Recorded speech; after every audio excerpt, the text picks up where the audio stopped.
Imagine this, the year is 40 AD.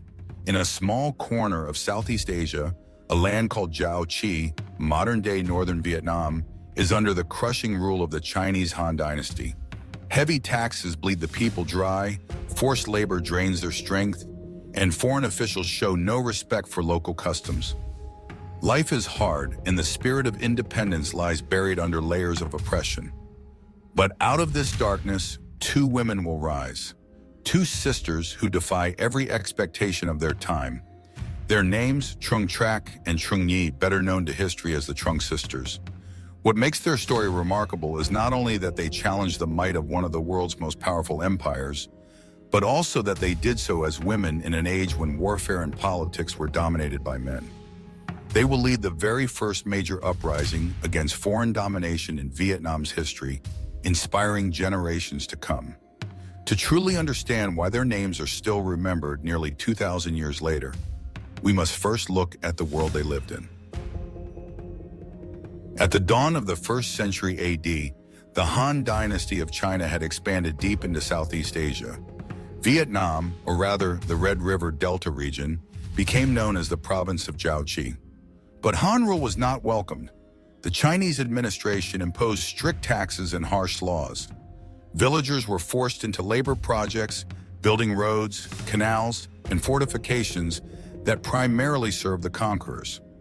Local customs, traditions, and even clothing styles were often banned or replaced by Han practices.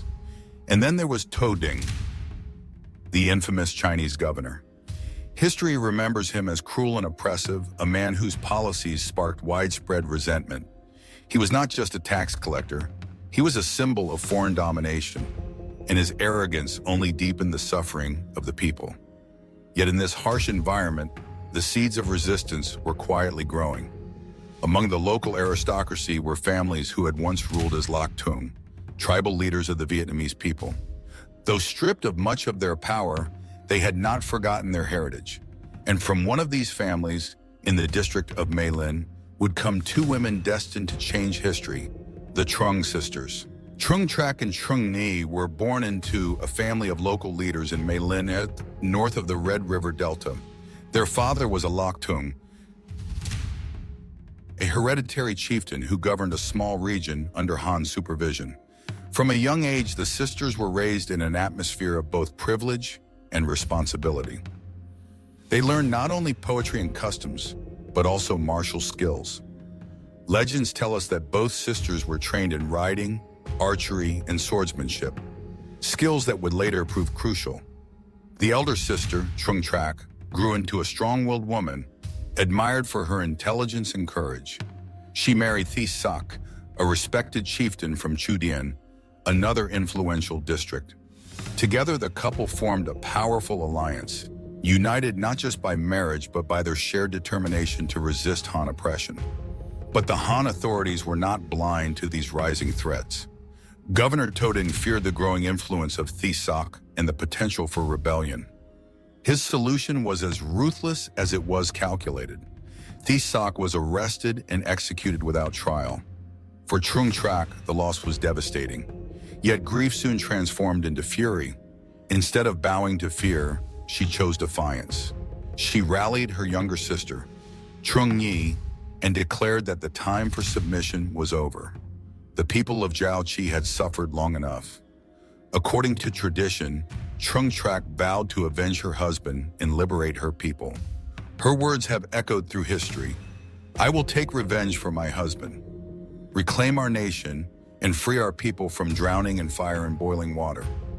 It was an extraordinary declaration, not only because it challenged the might of the Han Empire, but because it came from a woman. In a world where female leaders were almost unheard of, Trung Trak's defiance was a spark that ignited the flames of rebellion. In the spring of the year 40 AD, the Trung Sisters raised their banner at Mê Linh. Villagers, farmers, and former nobles flocked to their side. The uprising had begun. When the Trung Sisters unfurled their banner at Mê Linh, the response was electric. Villagers abandoned their fields, young men sharpened their spears, and even women stepped forward, ready to fight. What began as the grief of a widow quickly became a mass movement, a wave of resistance sweeping through the Red River Delta. And unlike most rebellions of the ancient world, this one was led not just by men, but by women. Alongside the Trung sisters were other legendary female warriors. Lady Trio Thi Trin, Lady Lei Chun, Lady Bat Nan, Lady Thun Thien, names still honored today. They commanded troops, rode war elephants into battle, and inspired common villagers to believe that freedom was possible. The Han authorities were caught completely off guard. Used to ruling over a submissive population, they underestimated the fury that Toding's cruelty had unleashed.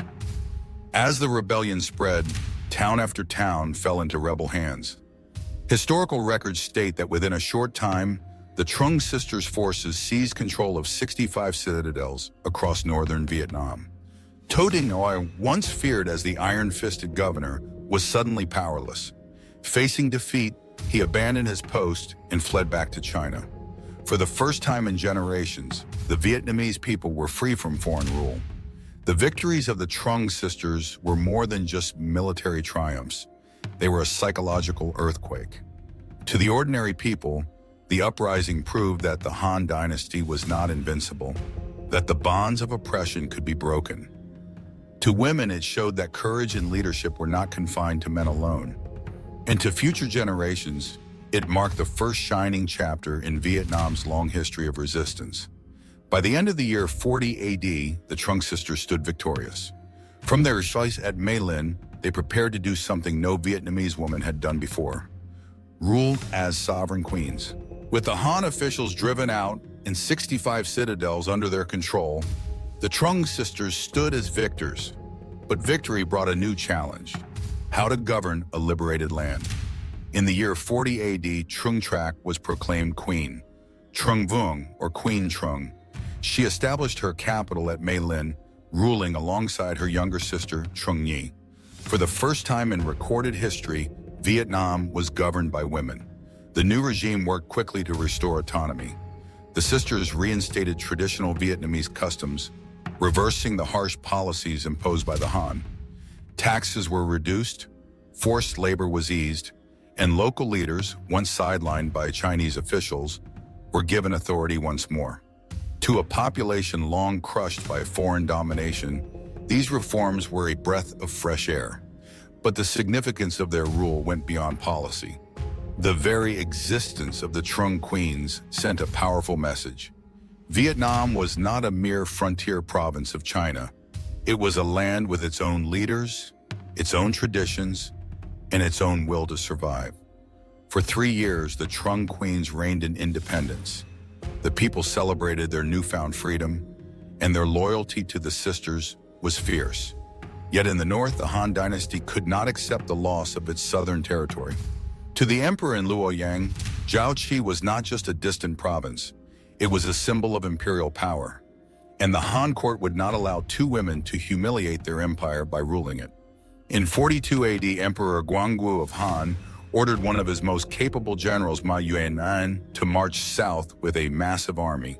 Known as the General Who Calms the Waves, Ma Yuan was tasked with crushing the rebellion once and for all. The stage was set for a confrontation that would decide the fate of Vietnam's first experiment with independence. In 42 AD, Emperor Guangwu of Han dispatched his best general, Ma Yuan, with a massive army to retake Vietnam. His forces were disciplined, heavily armed, and supported by strong supply lines, a stark contrast to the Trung sisters' army of farmers and local fighters. Still, the sisters did not back down. They rallied their people, using elephants and knowledge of the terrain to resist the Han advance. For a time, they struck hard, but Ma Yuan adapted quickly, building fortifications and slowly grinding down the rebellion. By 43 AD, the situation grew desperate. The Han army advanced deeper, and rebel strongholds collapsed one after another.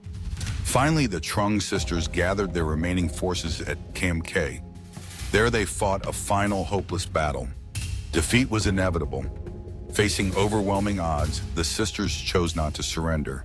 Instead, according to tradition, they leapt into the hot river, ending their lives with dignity rather than allowing themselves to be captured. For the Han Dynasty, this was a victory.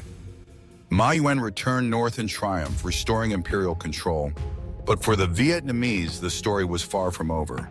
The sacrifice of the Trung sisters turned them into martyrs, and their courage ensured that their names would echo for centuries, long after the Han Empire itself had crumbled. The Trung sisters may have fallen in 43 AD, but their story did not end in defeat. To later generations, they became symbols of courage and the unbreakable spirit of the Vietnamese people.